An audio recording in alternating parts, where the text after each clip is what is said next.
Hello, everyone. Welcome to the Expert's Guide to Android Development Tools. I'm Tor Norby, Tech Lead for Android Studio, and with me on stage here, I have a number of key members from the Android Studio team. So do you want to introduce yourselves? Hello, I'm Esteban. Hi, I'm Shiva. I work on the debugger. Hi, I'm Catherine. And hi, I'm Jerome, and I work on the build system. So the way this is going to work is that we're going to show you some of our favorite features and some features that we think you may not know, but that you'll find very useful once you do. If you're an expert studio user, you might know some of these things. We want to make sure that everyone has heard some of these secrets, even if you already know it. You can be very proud if you do. So we hope that you'll learn something from this. And so first we'll have an editor demo from Esteban, and then Shiva is going to be showing the debugger, Catherine, native tools, and Jerome at the end with the build system. So with that, I'm going to turn it over to Esteban, who's going to be showing the source editor. Hello, everyone. We're going to switch to the demo machine now. Right. Can you guys see? Yeah, that's good. So in the next 10 minutes or so, I'm going to show you 10 of my favorite features of the editor. You know how coding all day is, right? One of the things you try to avoid is touching the mouse, which is like 10 miles away from where you are, right? And learning all the shortcuts. So IntelliJ has several configurations of shortcuts. I will have, while I go through the demo, all the shortcuts written down there. But there's one tip. If you're a multi-platform, there are two different shortcut setups for Mac. One that is Mac-friendly, and the other one that is compatible with other platforms. So if you hear me speaking a shortcut out loud, I'm probably going to be using the one that is common across all the platforms. So let's begin. Just before we do the editor part, there are two tips that I want to show you for configuring the general IDE. The first one is the command line launcher.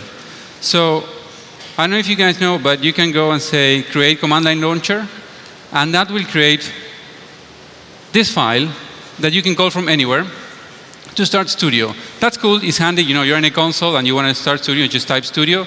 That's pretty neat. But it does more things than that. So I just created that. I need to put in the password. And done. I'm going to go to a console. Can you guys see? Yeah. If I do Studio, --help, that's the shortcut that I just created. But you can see that there are more options than just Studio. There is diff, and there is merge. I have a diff that I ran before. This actually opens Studio's diff. Where is it? It's gone. This is one of the best diffing tools that I've used, and it's really cool to be able to have it as a command line tool. You can set it up to your Git tool or whatever, and then you'll be using this that you'll be hopefully familiar with, and you can use this all the time. You can also do merge from the command line too, and it works. So that's one handy thing to have. The next one I want to show you is, you have a large project, and effectively you run out of memory in Studio, and things go bad, right? So if you wanted to edit the memory settings, you need to go to a VM options file, right? How many of you have been to the VM options file and changed the memory? Okay, that's a lot of people. The main thing is like, where was that file? You go like settings / whatever. So there is an option here that was recently added that you can say, edit custom VM options. You guys know that you should not edit the VM options inside a Studio installation, right? The next time you update, it's going to say, oh, what did you do? So you do this one, and it asks, do you want to create a custom one? And it opens it up for you, and you can go and set all the flags you want there. If you want to know where it is, someone was super excited about this. If you want to know where it is, you can press Alt F1, and you can reveal this file somewhere else. For example, you can reveal it in Finder. Just pressing 8 or going down there will open the Finder to where this file is, and you can do whatever you want. Right, that's for VM options. So I have everything set up now, and now we're going to go into the editing tips. These are my 10 favorite tips of editing in Android Studio, powered by IntelliJ. The first one is Control-Shift-J, right? You guys know there are shortcuts to join lines. Well, this one is smart one, and if you're joining strings, it actually removes the operations and gives you the full string. I think you lost the IDE. The ID. That's me. Can we go back to the demo machine? pushing the button. Hey! Let's do it again. I was talking about, I'm looking at my screen, and here it looked beautiful. Ctrl-Shift-J is a smart join, and it removes the plus operations when joining a string. So that's pretty handy.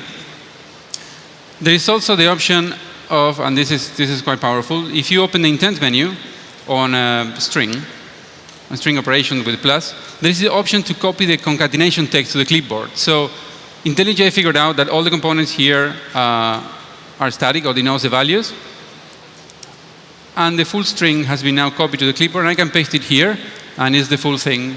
Operations have been done. Thank you.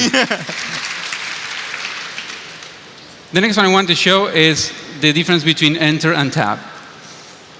When you want to change a function, in this case, let's say we want to compare two strings, and I'm calling the function contains, but it should be equals, right? So I type E, this suggests equals, and I type enter, this happens.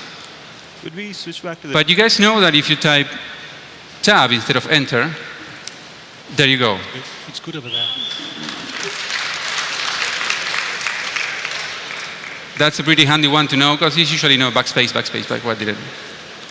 The next one I wanted to show you is the powerful of the context understanding that the IntelliJ editor has. If you are inside this is a common pattern, right? You have an object, you say, is this object an instance of something? If you are inside this if, things happen, right?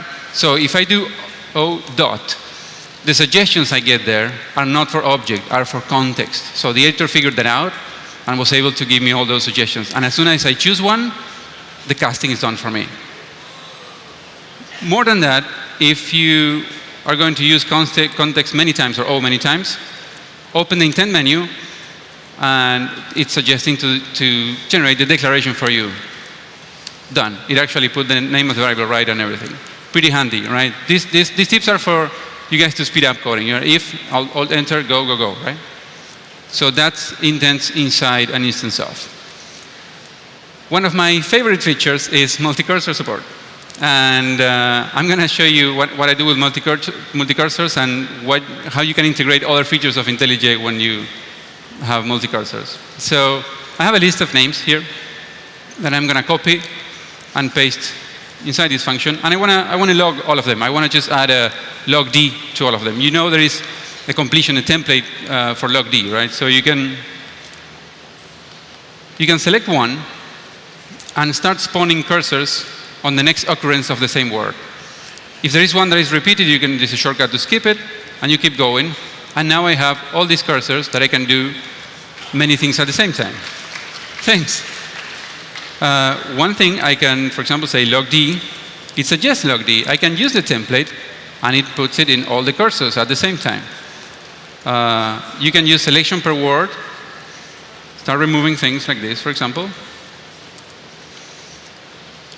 I'm going to copy. When I copy here, it actually has one clipboard per cursor. So when I copy and I go to the end, for example, and I want to, let's say this is an email that I want to complete, I do gmail.com. You can see all the clipboards were different, and in each line I pasted a different thing. So I'm like coding at 10 times what I would be coding if it was one line. Another cool thing that you can do with cursors is I'm gonna go back to these words. I'm gonna select all the names, and you can use Command-Shift-A is a super powerful shortcut. If you want to take one shortcut away from today, take Command-Shift-A. That shows you can choose any action there and apply it where you are. So I'm going to use the toggle case. Done. All the selections have been changed, and I'm logging all the names pretty quickly. Cool. The next one is navigation. Pretty useful. Command F12. It shows you all the functions in your file. One thing that IntelliJ does that is super powerful is on every menu, even if you don't see that there is a search box, there probably is one. Just start typing, and things happen like this, right? So if you want to go to a function, Command F12, and type a few letters of it, boom, you're gone. There's a shortcut to go back to where you were, navigation shortcuts. There's another cool thing that are bookmarks. I use some of this very often. You can bookmark a line, but this is not the powerful thing in my opinion, is this one. You can bookmark with Ctrl-Shift a number, and you can give functions in different files a number, and then by just pressing Control and the number, you navigate there super fast. So this is quite handy. If you run out of numbers and you want to use letters, you can. I've never got that many, but you could use Control F11 on Windows, and it opens this menu. You can choose A, for example, and there you go. You bookmark with an A. And to find them, there is this menu that shows you all the ones that you have added, and you can press A, and it takes you there. So that's bookmarks. And this one is pretty cool. You guys know that you can extract a method in IntelliJ, right? So I'm going to go, there is this for loop that I have there that I would like to be in a separate method. So I go to the middle of it, and I use the expression selection tool that it selects an expression going up and up, right? So here I have the line, now I have the block, now I have the if, now I have the for loop. You know, you can go up and down depending on the configuration you have. And I selected the for loop, and now I'm going to extract it to a method. Let's call method test. What happened? So the font there is too small, but it pretty much says, hey, stop doing cut and paste and write the things properly, because IntelliJ just detected another instance of what I had in a different place. So it said, you had the same method. Do you also want to extract it? It's not using the same variables, but it figures out that if the arguments are the free variables, it's going to extract it, and both for loops are gone, and only one test method. That's the one I like the most. And you clapped on the tab versus enter. This is weird. Postfix. So, you know, you can do, if you have an array or something you can iterate over, you can do PostCompletion and say, for example, 4, and this generates the 4 for you. You can also do for I, and this generates the very familiar for loop that you guys know. And you can also do for R, and it does the annoying reverse one for you too. There are so many of these. Just play around with them. For example, if you want an object to check whether an object is null, you can just post complete an n, and it'll do it for you. And many others like this. If you want to know them, just press Command J, and no, I didn't press Command J, and it offers a list of all the completions that you could use on an object, and you can write your own as well. Number 8, that is pretty useful, is when you have a condition that is complicated, you have a lot of booleans, and you want to simplify it, just check out what the intent menu has, because it will have things that will probably help you. So let's say I want to replace ORs with ANDs, and this is the result, or I want to, I don't know, split into 2 ifs, or revert the condition. You know, the cool thing about this is that you're not thinking. It's just, you know, it just changes, and you know for sure that it's going to be the same behavior that you had before. So there you go, a different way of writing the same function.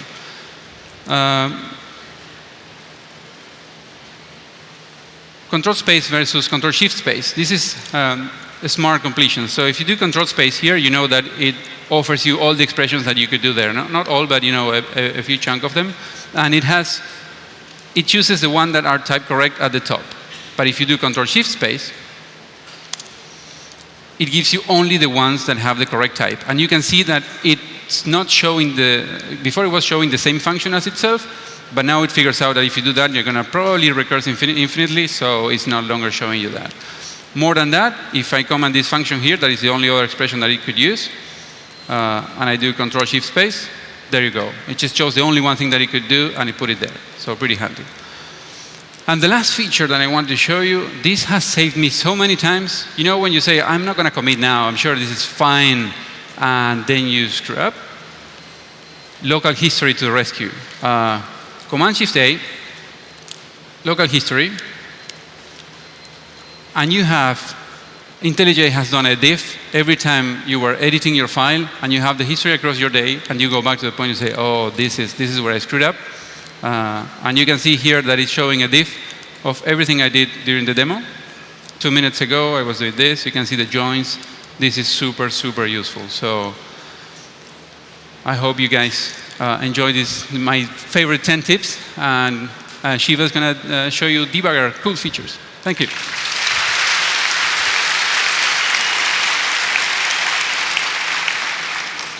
Thank you, Esteban.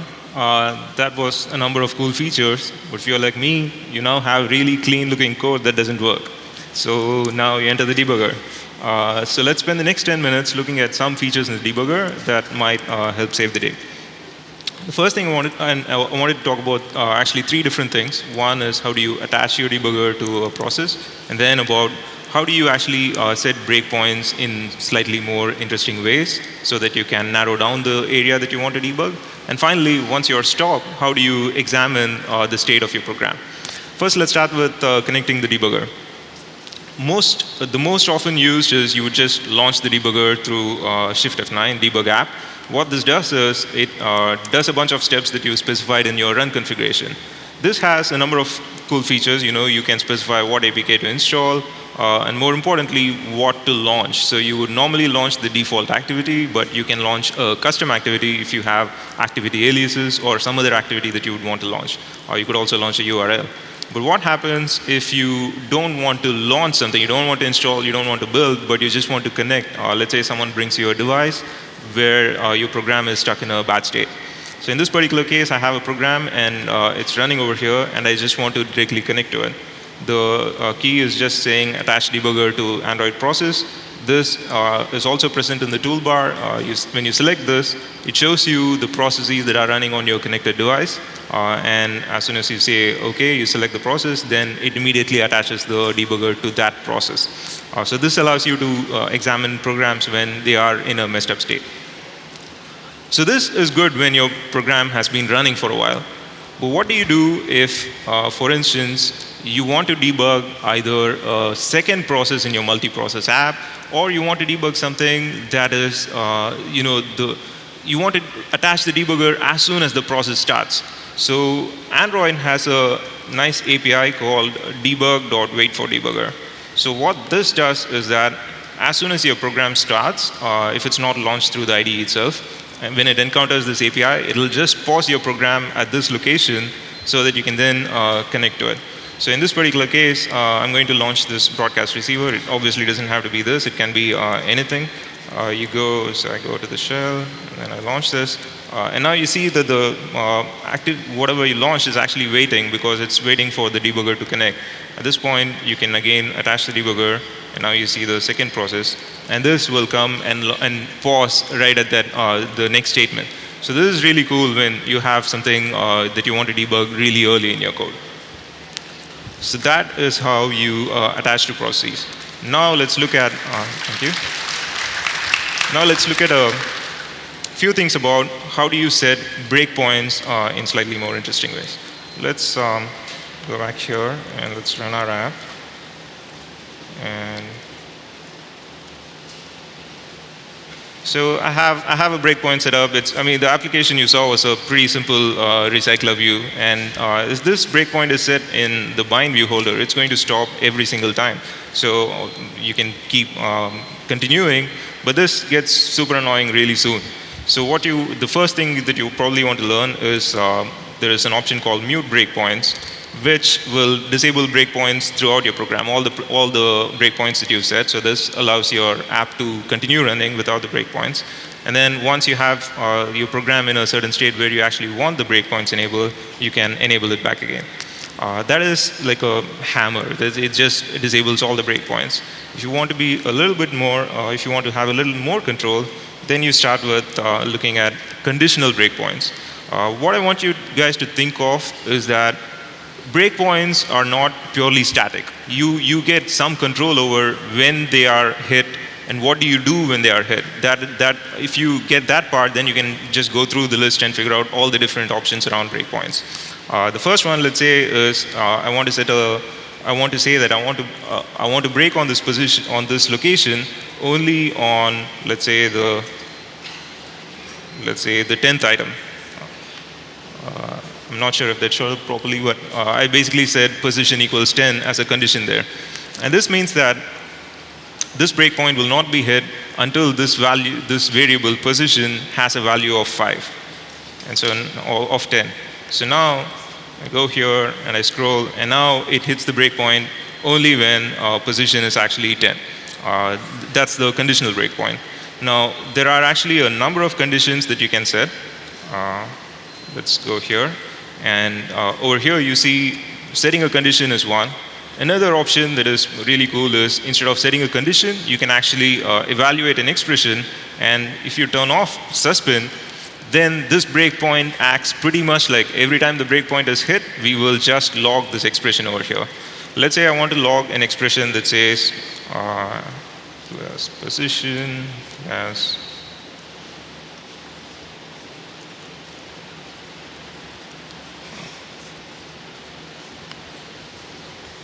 and I do this.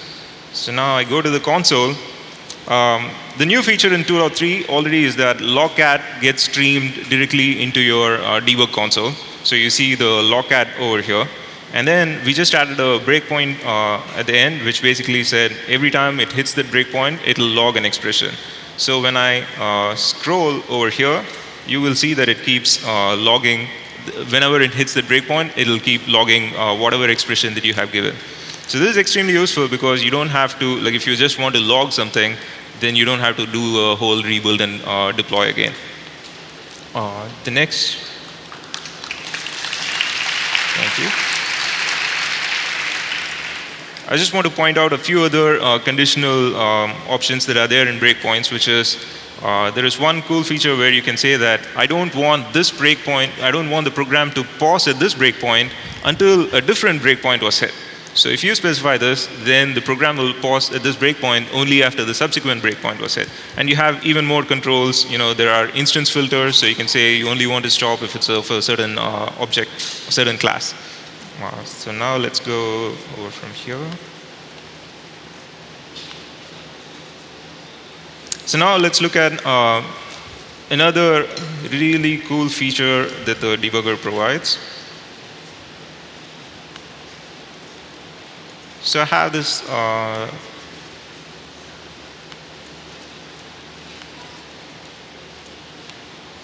okay, so this is the data which is displayed by the recycler view. And I have a whole bunch of objects. What happens if you want to track one particular object throughout the life cycle of your program? Let me go.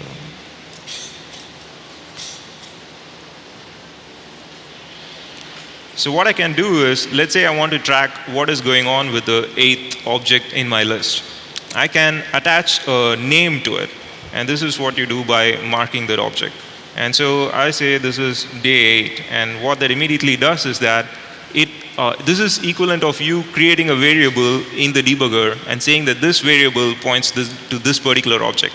And any time in your program, as long as that object is visible, you will see it annotated with this particular name.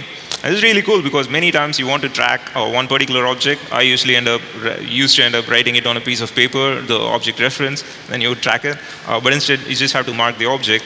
And then once this is done, let's say you go somewhere else in your program, and over here, you can actually see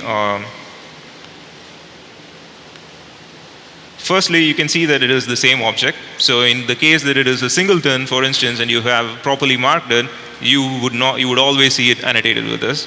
Not only that, you can actually use this as a conditional over here. So here I can say forecast.equals day 8. So this is the variable name I gave.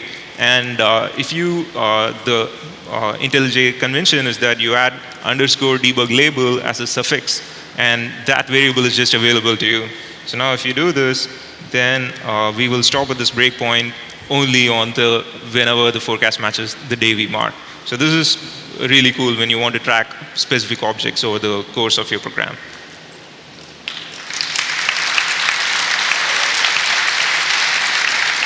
Now I want to get into evaluating expressions a little bit.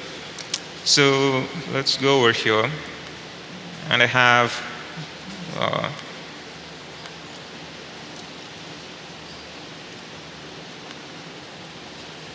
so I have this expression, and what this says is that if the current time, if it was more than a day since the last sync, only then show a notification.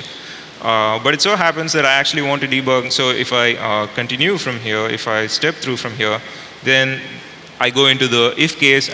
But what I really want to debug, let's say, is the else case.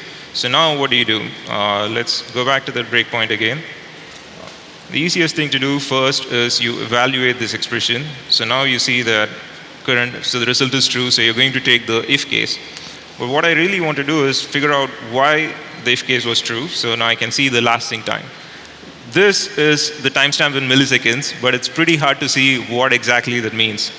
So what you can do is you can say that I want to view this as a timestamp. Now when you do that, it actually renders it as a timestamp. Thank you. And that's pretty cool because now you see that the last sync was at noon. And so obviously the if condition will always be true. Now comes the next part. You actually want to force it. So what you do is you set the value to 0. And you close. And then you can evaluate the expression again. Now the result is false. And that's because we were basically just able to, from the debugger, set the value of an object. And you can do this actually for any field that you want. So now if you close and step, you can now get the else case without actually tweaking your program. You just change the value in the debugger. The last couple of things, so actually let me show one more thing here, is smartstep. So normally when you have code like this, which is either methods which are, sorry.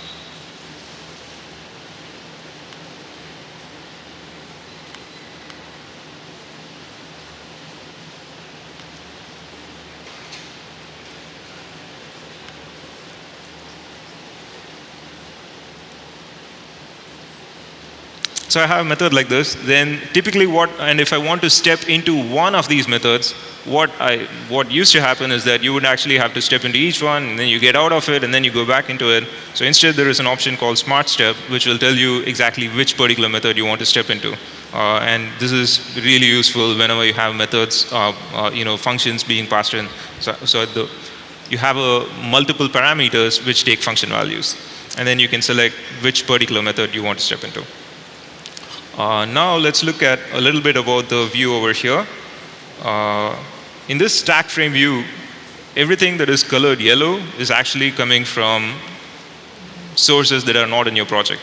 One tip to know is that earlier, so if I select this, we would take you to the platform sources, but the platform sources always corresponded to your target API level, not corresponding to the device that you're actually running on. Finally, in 2.2, we have fixed it so that we now show you the sources corresponding to the device. The only thing you have to do is make sure that that particular source is actually installed. We don't have a UI that comes up and says that if you install this, it'll properly show you the source. So just as long as you have the sources installed, it'll pick up the correct sources. Thank you. Finally, I want to say a couple of things about Instant Run.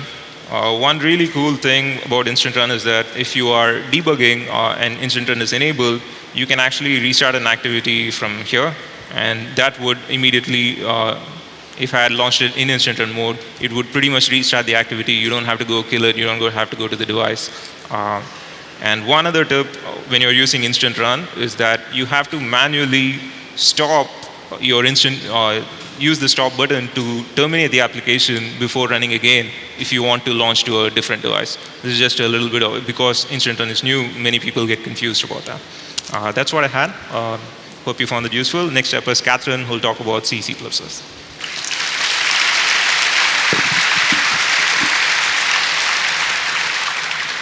Awesome. Thank you, Shiva. Right, so C and C++. I'm going to cover a little bit of edit and a little bit of debug. So on the edit front, if anyone's ever edited many JNI methods, it's really, really easy when you author it in the C or C++ side to get some name mismatch, and then you get some runtime error.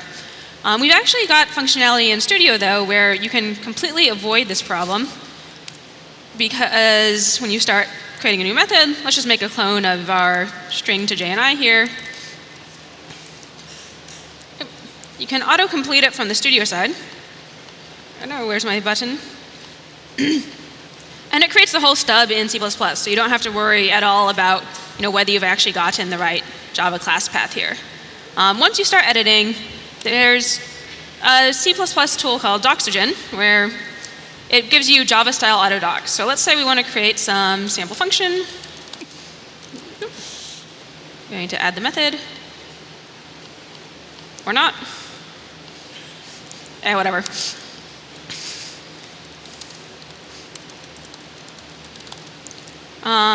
So as I create this, I can put whatever I want in there. And then you can look up the whole list, but a couple of good ones are, I think brief is the heading. This is what I do. You can say author, param. And then when you go down and hit F1, I should, if I have spelled this correctly. Oh, sorry? Small s. Oh, simple. Oh, gosh. So once I actually get my letters correct, you can see all my docs. Return is another super handy one. Your stuff right.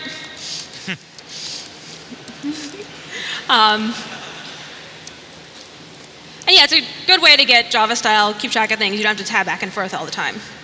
Once you're done editing, we've added a bunch of functionality to the debugger for C++. So I think in the earlier talk, Tor mentioned the auto debugger, and I'm just going to start this. If you ever start the debugger hoping to catch C++ code and you're like, why is it not catching any of my native breakpoints? The first thing you should always look at is, under your app configuration, do you have this set to Java? If it's set to Java, you're going to be pretty sad. But when it's set to auto, native, or hybrid, well, if it's set to native, you're not going to catch in the Java breakpoints. But I can step into my Java breakpoint. And then I can actually set a little known feature called a memory watchpoint. So I can right-click on this and say add watchpoint. And this actually adds hardware support where whenever I touch this memory address, it's going to stop the debugger. So let's set this to any, because I'm going to be reading from it. And you can see I don't have any breakpoints set down here, just one at the very end. I start running, and since we're actually accessing the memory where I set the breakpoint, the CPU is going to stop and let us look at it with the debugger. So if you're ever trying to figure out what's going on with some crazy chunk of memory, this is a really handy way to do it. It's officially supported on x86 and the Nexus 9. The emulator, though, is a good way to get an x86 debugger environment. So once we've done that, let's take that away. And the other thing we've added to the debugger for C++ is STL support. So you can see up here, I've created a vector, and I've added a bunch of pairs to it. I can actually start expanding. It's fully aware of the STL. You can have some crazy map in here, and it should still render. And you can interact with the STL when you're evaluating your functions. I can say like vec dot size, and voila. Similarly, you should be able to edit memory, see the results. So I think that's the debugger stuff we've added. Let's see if I can get us back on time. Oh, and then the other thing I should have mentioned under edit, if you're used to using C++ 11, you may have noticed that the NDK and experimental Gradle do not default to it. So you're like, auto variable error. A handy way to fix that is you can actually turn it on. So if you're using the experimental Gradle plugin and you want to use C++ 11, just add this to your NDK stanza, and you will have access to all of the handy 11 language features. And then a final tip for C++ is if you ever have a JNI error on a debug build in Studio on an emulator, you may notice that you get this expanded stack trace. So I have an app here that is actually probably not very social. It's got this handy button for crash JNI. And if we hit this, let's just keep going. If we hit this, it actually makes an invalid JNI call. So we can't call find class with something that's not a class, and we'll get this huge stack trace. I know some folks have come saying, I'm getting all of these SIG aborts for my production build, what's happening? One thing to consider is that these stack traces actually only occur on Debug Builds from Studio by default and on the emulator. If you're using a real device with a production build, all you'll see is the abort. And there's a handy way to fix that, which is you can connect to a device with ADB and set check JNI to be 1, and this will enable JNI checking even if it's a production build, even if it's a physical device. So if you're seeing crazy aborts coming out, try running this and try using it to see if you've got a JNI problem causing your error. And with that, I'd like to hand it over to Jerome for some Gradle tips. Thank you. All right. So as you know, we've worked a lot on performance of build, whether the build should be incremental or full. And some of the effort that was led by this performance work was the instant run technology. Now, when instant run got delivered, a lot of people got confused about a few things, and I would like to clarify some of them today. So first of all, the way we do instant run is by doing bytecode instrumentation, and we do add a few fields and a few methods, so suddenly some magic can happen and you can reload a class in a living virtual machine without having to restart the application. Now, this adding of fields and methods have sometimes thrown people over the limit of the 65K DEX file limit. And a lot of people were confused by that and not knowing how to fix it. So I thought I should explain how it is. So basically, if you hit the 65K limit, which is just what happened here, I should probably make this a little bigger. So you should get a message that will tell you that you are over the 65K limit. So as you know, the DEX file format only supports 65K methods or classes. Here I am at 70K. So to fix the problem, I just need to define one more Gradle thing to say, I want multidecks to be true. Okay, so when that happens, and now we can try to build, Gradle will start saying that we are allowing to build the application in separate different DEX files. Now, there's two types of multidecks in Android platform. There's what we call the legacy multidexing, and there is the modern or native multidexing. And depending on which platform you're targeting, we will use one or the other. Basically, before 21, you will use the legacy one, and 21 and above, you will use the modern one. The problem here is that because we are targeting MinSDK 19, by default, the legacy multidex will be used. Okay, so we still got to build, and it's 12 seconds, which is going to be our baseline for today's demo. And we're going to see this number going down as I'm starting to improve by different settings this build environment. But first, I would like to change a little bit of code, just one line, and I'm going to change this, for instance. So we also get a baseline for the incremental build. So the incremental build, we just have one file. In theory, it should be much faster, but we're going to see that because we are using legacy multidex, it's not going to be much faster. In fact, it might actually be more or less exactly the same time. 11.5, okay, so we were at 12 for the full build, 11.5 for the incremental build. I cannot say that we are doing a great job at the incremental building here. So first, what we should do is to try to switch to native multidex, because with native multidex, the virtual machine is capable of understanding natively that an application can be packaged as several DEX files, and therefore it is a lot less work for the build system to be able to handle this. So to do that, we're going to add a flavor, and this one is going to be, say, the legacy one, and that's where we're going to continue targeting 19. And then we have a new flavor that we're going to be calling modern, and this one will be targeting 21 and above. Now, if I go to the build variant, let's think first. If I go to the build variant, I'm going to switch my legacy debug to my modern debug. So now that I'm going to rebuild, do not ask me this again, please. When I'm going to rebuild, I'm going to now rebuild with the modern DEX file. And that's not going to make a huge change for the full build. So let's wait until it's doing its job. 11.6, we were at 12, so it's not great, but slightly better. But where we're going to start seeing a big difference is when we switch when we do the incremental build. Okay, so when the incremental build, we were also at 11.5 seconds. Now we are at 6. So we already divided by 2 the build time. That's good, but I'm sure we can do better. Keep your claps for now. First thing that you should always try to do is to use the latest Gradle plugin, because we always try to enhance stuff. Yes, sometimes we break stuff, but we try to fix it. But for most of the time, we try to make things better. And using the latest version will allow you to use the latest enhancements.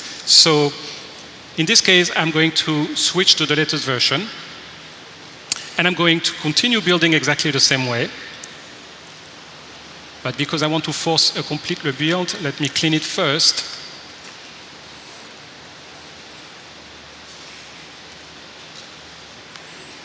And run a full build. So here, I'm getting another type of message. And it's telling me that starting with 2.2, we made things better. You can now run your decks in process, which is going to make things faster. But unfortunately, in this particular instance, you don't have enough memory, and therefore we reverted to the old out-of-process stuff. So let's add more memory to the Gradle daemon. And I cannot stress how important this can be when you will start using the Gradle 2.2. You should really look into adding more memory to the Gradle daemon. So here I'm adding 4G, and I'm going to do exactly the same thing again. I'm going to clean the project, so we get the new baseline for the full build.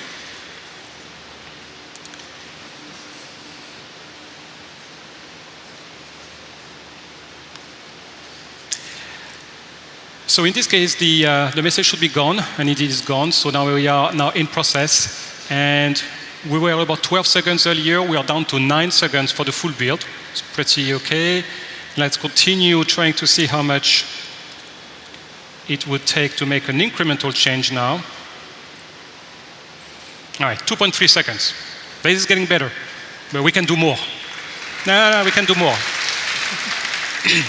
Next thing, Instant Run has been disabled so far, so let's put it back on.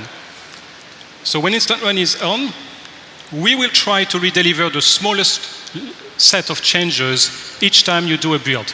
So again, let me clean it so we are sure to have a clean environment to start with. So Instant Run will not only try to reload classes in the virtual machine without even restarting the application, but it will also concentrate very much into redelivering the minimum set of changes required. So in this particular case, excuse me, in this particular case, when you change a single Java file, it will most likely only redeliver the DEX file that corresponds to this single Java file. So that was the full build. Now let's change again this, and let's measure how much we are down to. 0.6. Now we're talking. I'm pretty sure. Right.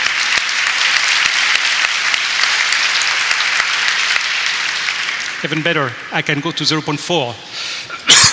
Okay, so as you can see, we start at 12 seconds. We are now at 0.4. Very, very little changes, very little work. We divided by more than 20 times the build time. But let's do some other changes. For instance, let's take the source files here, and let's look into the main file. Oh, this is really small here. Actually, I don't have to do this. I can go to the app. So as you can see here, I've got a version code, which is 1. Let me change it to 5. And let's see how this influences the build. 3 seconds. What happened? I was at 0.4, now I am at 3 seconds. Well, what happened is that we changed the main manifest. And when that happens, the only way we can redeliver the manifest file is by redelivering the full APK. So you can see how some of the changes that you make have a very strong influence. And knowing the tool, knowing what the tool does, is very important. Here, if you, for instance, are smart and try to change the version every single time you build by using the current time right now as your version, you're going to see that you will never, ever leverage Instant Run features. Okay? So it's important to remember that. But again, understand the tools. There's a lot of documentation about Instant Run. I'm afraid we don't have time for QA. We have only 30 seconds. But we will be available outside for QA. And then we have the booth, which is right outside on this side for the Android Studio, where you're more than welcome to come and ask for further questions. Thank you very much.